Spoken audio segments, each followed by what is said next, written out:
Hey guys, so in today's video I'm quickly going to show you how to enable Amazon Site Stripe. So let's get started.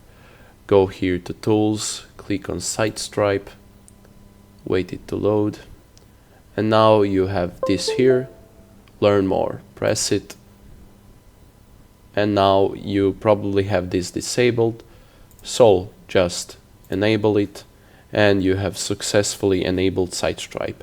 Now every time that you're on an Amazon site, you should have a bar up here that lets you use Site Stripe.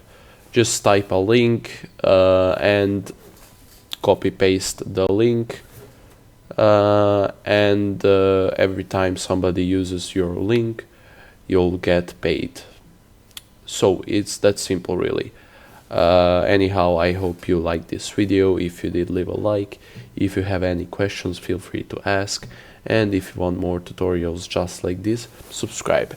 Anyhow guys, have a nice day.